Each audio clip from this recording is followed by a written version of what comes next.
कि ऐसा है कि ये ग्लास खरीदना है, कार खरीदनी है, जूते खरीदने हैं, तो इसका डिसीजन कौन लेता है? इसका डिसीजन वो लेता है जो खरीद रहा होता है, ठीक है ना?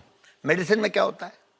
पेशेंट थोड़ा डिसाइड करता है, वो तो डॉक्टर डिसाइड करता है। तो कंपनीज के लिए कस्टमर कौन है? डॉक्टर है। डॉक्टर है। अच्छा, अब एक कंपनी आई और सपोजिंग कि एमोक्सिसिलिन है या कुछ भी है, कोई भी दवा, कोट्रामेक्साजोल है, वो उसका मैं एक ब्रांड लिख रहा हूँ और वो कहते साहब आप हमारा लिखिए। अब डॉक्टर कहता क्यों भैया, मैं आपका क्यों लिखूं? आपकी कंपनी का नाम क्यों लिखूं मैं? क्या देने वाले हैं आप क्या देने वाले हैं? इस समय 30% का रेट चला हुआ है। ये भी मैं आपको बता दूं। अजीब बात है, आप ब्लड टेस्ट कराएं तो 30% कमीशन, आप ऑपरेशन कराएं तो कमीशन, अब दवा में भी कमीशन। शायद इसीलिए इलाज इतना महंगा हो जाता है कि आम आदमी के पहुंच से बाहर हो जाता है। डॉक्टर गुलाटी, मुझे बताइए कि फार्मा कंपनीज एक डॉक्टर पे कितना खर्चा करती हैं?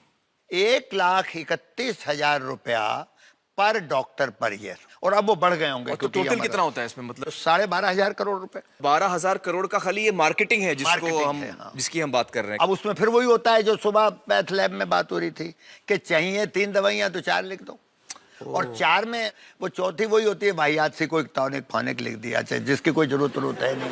है कि नहीं है? ये बहुत ही आप मतलब ऐसी चीजें कह रहे हैं जो मेरा दिल ऑलरेडी धड़क रहा है। नहीं, मुझे लगता है मैं ये मतलब प्रोग्राम खत्म होते ही मैं डॉक्टर के पास जाऊंगा कि भैया मेरा चेकअप करा लो, या फिर एम्बुलेंस का बाहर इंतजाम रखा जाए कि आपको आईसीयू में। मतलब मुझे ये शॉक हूं ये सब सुन के। तो एक तो ये झंझट।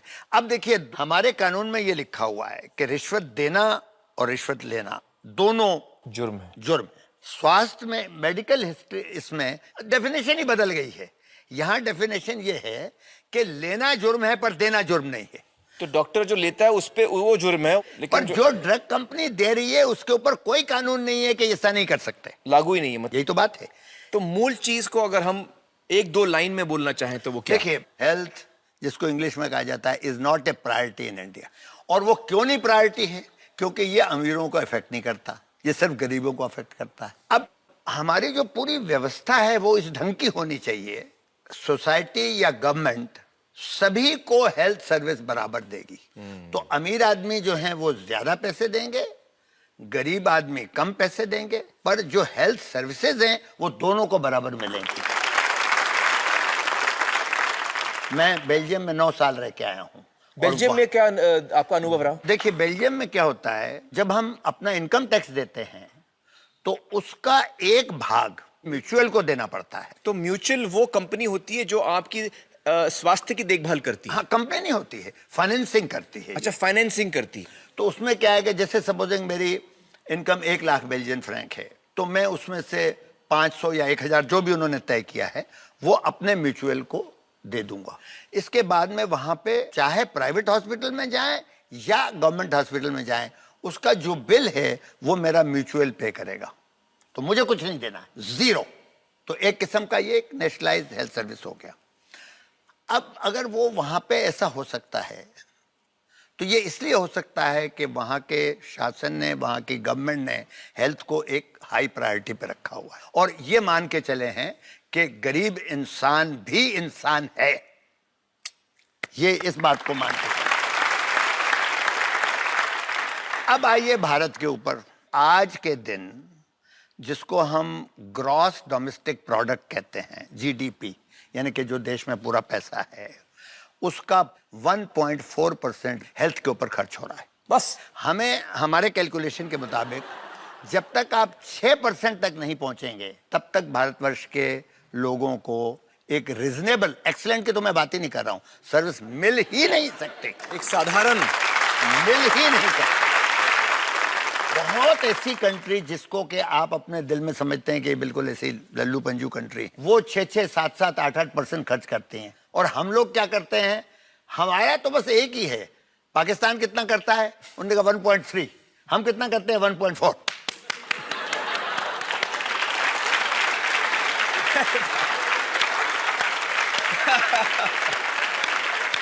चलिए, इसी नोट पे बहुत बहुत शुक्रिया हमारे साथ बात करने का डॉक्टर गुलाटी, बहुत बहुत शुक्रिया।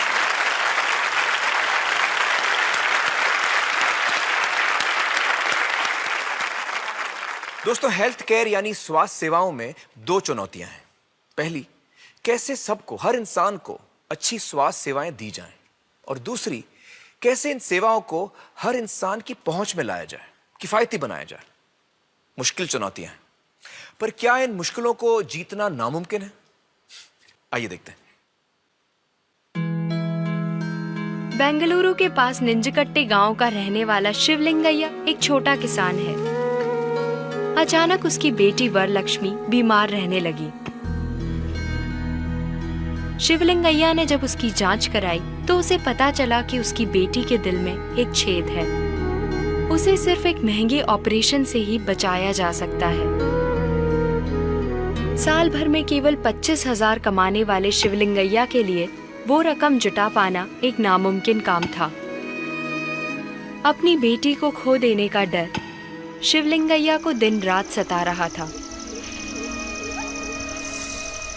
पर आज वरलक्ष्मी का ऑपरेशन हो चुका है और वो आम बच्चों की तरह हंसते खेलते एक सामान्य जीवन बिता रही है।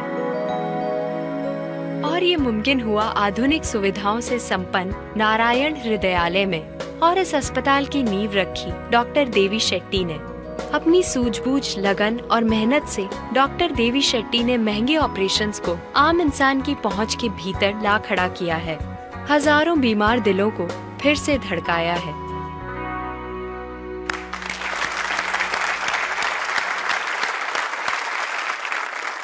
डॉक्टर देवी शेट्टी, बहुत बहुत शुक्रिया हमारे साथ जुड़ने का। मुझे बताइए कि आप ये कैसे मुमकिन कर पाते हैं? See, we have various schemes. This patient, a member of Yashaswini scheme, wherein they pay about... हमने बहुत सारी स्कीम्स शुरू की हैं। ये जो बच्ची है वो यशस्विनी स्कीम की मेंबर है। इस स्कीम से 40 लाख किसान जुड़े हुए हैं, जिसके तहत वो हर महीने सिर्फ 10 रुपए देते हैं और इसमें सरकार हर साल 30 रुपए जोड़ती है। और इस तरह इतने महंगे ऑपरेशन उनके लिए मुमकिन हो जाते हैं? जी हाँ, किसी भी तरह का ऑपरेशन। करीबन 1650 तरह की सर्जरीज होती हैं ह्यूमन बॉडी के ऊपर। वो सभी सर्जरीज मुमकिन हो सकती हैं। आई सी। देखिए, गरीब इंसान अगर अकेला है तो कमजोर है, लेकिन सब साथ आए तो ताकतवर है। हमारी आबादी 120 करोड़ है और यही हमारी ताकत है। तो मुझे बताइए कि ये सुविधा कब शुरू हुई? 9 साल पहले। 9 साल पहले। और ये किसने शुरू की? The Narayana Hrudayalaya group of hospitals. That is your group of या। मेरा एक सवाल है, तो किसान करीबन 5 या 10 रुपए भरते हैं महीने का, गवर्नमेंट उसमें जोड़ती है। ये टोटल अभी करीबन 150 रुपए बनता है सालाना एक इंसान का। मुझे बताइए कि इतने कम पैसों में अस्पताल इतने महंगे ऑपरेशन कैसे कर लेता है? वैसे एक हार्ट ऑपरेशन की कीमत होती है 1,40,000 रुपए। ओके। लेकिन इस स्कीम के पेशेंट्स के लिए हम 60,000 रुपए में करते हैं। ओके। फिर भी हम ब्रेक इवन कर पाते हैं, क्योंकि दुनिया में सबसे ज्यादा हार्ट सर्जरीज हम करते हैं। हर रोज हमारे यहाँ पर 35 हार्ट सर्जरीज होती हैं। तो इसका मतलब कि इतने बड़े पैमाने पे जो आप ऑपरेशंस करते हैं, उसकी वजह से हर एक ऑपरेशन का खर्च जो है वो कम हो जाता है। जी, बड़े पैमाने पर काम करना हेल्थ केयर को किफायती बनाता है। देश की 12% हार्ट सर्जरीज हमारे यहाँ पर की जाती हैं। तो जो भी कंपनी हमें सामान बेचती है, उसे अपने आप ही मार्केट का 12% हिस्सा मिल जाता है। इसलिए हमें ऑपरेशन का सामान दूसरों से कम दाम पर मिलता है, क्योंकि आप इतना माल खरीदते हैं। एग्जैक्टली। तो जाहिर है हर चीज की कॉस्ट फिर कम हो जाती है। Exactly. क्या आपका ये मानना है कि हम ऐसे ही देश भर में कर सकते हैं, हर जगह पर, जैसे आप लोग कर रहे हैं? ये ऑलरेडी शुरू हो चुका है। जैसे हमारे स्कीम को शुरू करने के 4 साल बाद आंध्र प्रदेश में भी ऐसी ही एक स्कीम शुरू हुई। आई सी। वहाँ की करीब 70% आबादी इसमें कवर्ड है। 70%? जी। और इस मॉडल की सक्सेस को देखकर तमिलनाडु सरकार ने भी एक हेल्थ इंश्योरेंस स्कीम शुरू की, जिसमें 60% स्टेट पॉपुलेशन कवर्ड है। तो साउथ इंडिया में ये शुरू हो चुका है और हमें यकीन है कि कुछ ही समय में हमारे पूरे देश में शुरू हो जाएगा ये लो कॉस्ट इंश्योरेंस। हम सरकार से बात करने की कोशिश कर रहे हैं। हमारे देश में 75 करोड़ लोग हर महीने 150 रुपए खर्च करते हैं मोबाइल फोन के इस्तेमाल में। अगर उसमें से हम 10 रुपए इसमें डालें तो हमारे पास एक बेहतरीन हेल्थ इंश्योरेंस स्कीम होगी। दोस्तों, मैं आपको बता दूं कि जिस स्कीम के बारे में डॉक्टर शेट्टी हमें बता रहे हैं, उस स्कीम में बहुत सारे अस्पताल जुड़े हुए हैं, और अगर आप इसका एक हिस्सा हैं तो आप इनमें से किसी भी अस्पताल में अपना इलाज करा सकते हैं। डॉक्टर शेट्टी, अगर आप बुरा ना माने तो मैं आपसे एक सवाल पूछना चाहूँगा, और वो ये कि आप अच्छा खासा कमा लेते हैं, ठीक ठाक कमा लेते हैं? Very well. हमारे यहाँ के सभी लोग। ऐसा करने से आप गरीब हो जाएंगे, ऐसा बिल्कुल नहीं है। आमिर, मैं एक मैसेज देना चाहता हूँ हाँ जरूर, यंग प्लीज जनरेशन प्लीज को। प्लीज। मैं आपसे सिर्फ इतना कहना चाहता हूँ कि जो लोग भी पैसे के लिए गलत काम करते हैं, उनके दिल में हमेशा एक डर होता है कि एक ना एक दिन वो पकड़े जाएंगे, और यकीनन उन्हें रात को ठीक से नींद नहीं आती, उनका जमीर कभी साफ नहीं उनका होगा। जमीर कभी साफ नहीं होता, उन्हें एक दिन सजा मिलनी ही है। आप लोग वही करिए जो आपका दिल कहे, जो आप अंदर से फील करें, और आपको कामयाबी मिलेगी। जो लोग सोसाइटी के लिए कुछ करना चाहते हैं, उनके रास्ते खुद ब खुद खुलते चले जाते हैं। आप लोग बन सकते हैं सोसाइटी के असली हीरो, है ना? This is a fantastic profession. Doctor Shetty, वाकई आप एक इंस्पिरेशन है, आप एक प्रेरणा है, आप एक मिसाल हैं सारे यंग डॉक्टर्स के लिए आज जो ये शो देख रहे हैं। बहुत बहुत शुक्रिया हमारे साथ जुड़ने का। Thank you so much. Thank you. Thank you so much.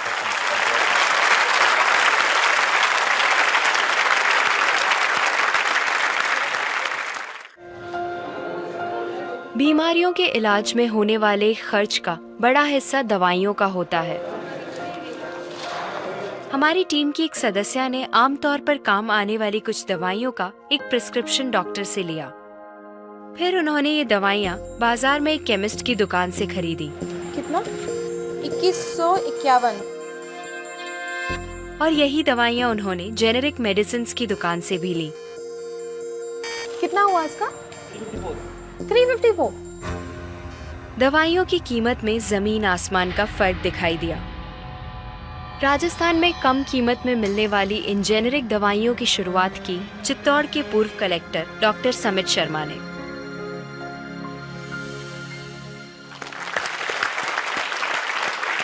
Doctor समित, मुझे बताइए कि ये कैसा मुमकिन है कि हमारी जो कॉरेस्पॉन्डेंट थी वो वही दवाइयाँ उन्होंने 2000 कीमत में उनको मिली एक दुकान में, और जो जेनेरिक मेडिसिन है उस दुकान में जब गई तो उनको कम में मिली, 300 में मिली। ये कैसे मुमकिन है? ठीक इसी समय प्रतिक्षण प्रतिपल एक ट्रेजेडी हमारे चारों ओर घट रही है। अर्थक्वेक की या कोई सुनामी की बात करें, उसमें जितने लोगों की जानें एक दिन में जाती हैं, उससे ज़्यादा जानें प्रतिदिन इस ट्रेजेडी की वजह से जाती है। जी, वो क्या ट्रेजेडी है? वो ट्रेजेडी ये है साहब कि जो दवाइयों की जो वास्तविक कीमत है वो तो बहुत ही कम है, पर जो दवाइयाँ हम जब बाजार से खरीद के लाते हैं तो हमें वो 5 गुना, 10 गुना, 20 गुना, कई बार तो 50 गुना से भी ज़्यादा दामों पे हम उसको खरीदते हैं।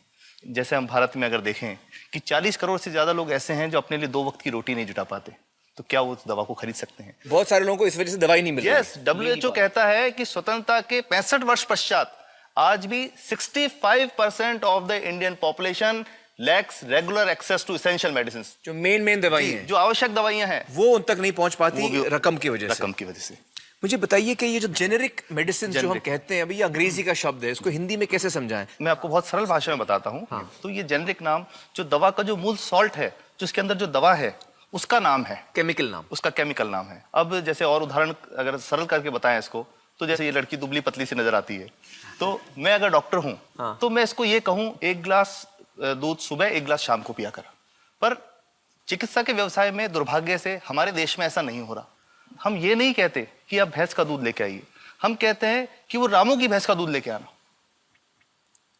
यही ब्रांडिंग है। ये जब उसकी दुकान पे जाती है, वो कहता है 500 रुपए लीटर है, लेना है कि नहीं लेना। तो जो 30 रुपए की चीज है वो 500 रुपए में मिलती है। तो अगर मैं डायबिटीज की दवा ले रहा हूँ और अगर मैं ब्रांडेड दवा लेता हूँ तो मुझे कितने की पड़ेगी? जैसे एक 117 रुपए में भी है, 117 रुपए में मिलती है। अब और वो- अगर वही चीज हम उसके जेनेरिक मेडिसिन के नाम से लें जी। तो वो कितने की बनती है? वो मात्र 1 रुपए 95 पैसे में 10 गोली मिलती है।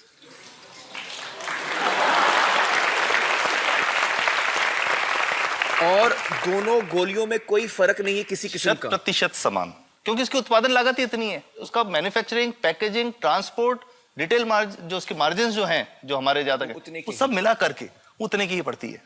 कुछ कैंसर के मैं आपको उदाहरण दूंगा, उसमें एक ही दवा जो ब्लड कैंसर के काम में आती है, जी। बाजार में 1.25 लाख रुपए का एक पैकेट मिलता है। 1.25 लाख? 1.25 लाख का एक पैकेट जो 1 महीने चलता है। और जेनेरिक में? वही दवा जेनेरिक में अलग अलग कंपनीज जो बनाती हैं, एक 10,200 में बेचती है, एक 8,800 में बेचती है, और एक 6,500 में बेचती है। मतलब ये आपका ये कहना है कि आपके ये प्रयास से इतने कम में राजस्थान में पब्लिक को, आवाम को ये दवाएं पहुंचा रहे हैं आप इस वक्त? जी, क्या बात है।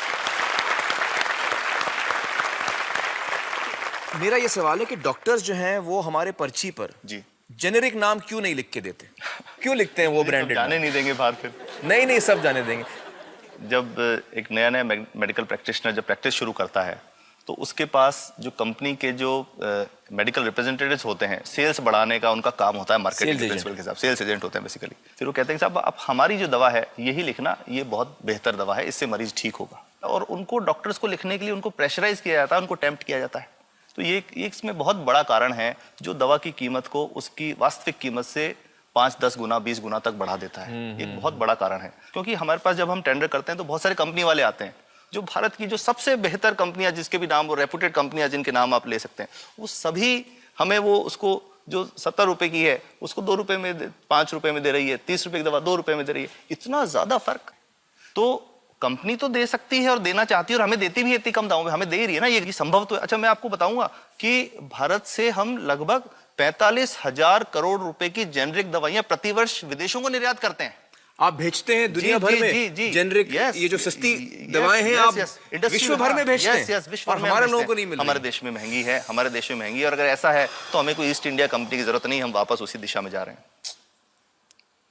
आपने जब ये शुरू किया तो आपको कोई रेजिस्टेंस फेस करना पड़ा राजस्थान में? देखिए जो प्रयास हम कर रहे हैं ये बेसिकली धारा के विपरीत बहने का एक प्रयास है जी। काफ़ी थ्रेट्स भी हैं, क्योंकि इसमें माफियाज भी हैं, ड्रग माफियाज जो ऑपरेट करते हैं। और हम हमेशा ये बात कहते हैं कि हम 100 साल से भी पुरानी शोषण की व्यवस्था को बदलना चाहते हैं, पर हमने हमेशा डॉक्टर्स को दोषी नहीं माना। जी, जी। सारे डॉक्टर्स बुरे नहीं है, 50-60% तो जेन्युइनली वो चाहेंगे कि गरीबों को कम कीमत पे दवा मिल जाए, वो चाहेंगे। और आज भी ऐसे डॉक्टर्स हैं जो अपने घर से सैंपल्स ला करके अपने जेब से पैसे निकाल के मरीज का इलाज कराते हैं, ऐसे डॉक्टर्स आज भी हैं। बिल्कुल सही। तो मैं इनको एक उदाहरण भी बताता हूँ कि कैसे हमारे जो काम वाली थी उसका बच्चा था छोटा, इंसिडेंटली हम कुछ समय छुट्टी मनाने कोई बाहर गए। जब हम लौट के आए 10-12 दिन बाद, तो वो लक्ष्मी के साथ उसका छोटा जो बेटा था राजू, वो भी उसके साथ आता था जब, और मेरे बच्चों के साथ खेलता था, मेरे बेटे के साथ खेलता था।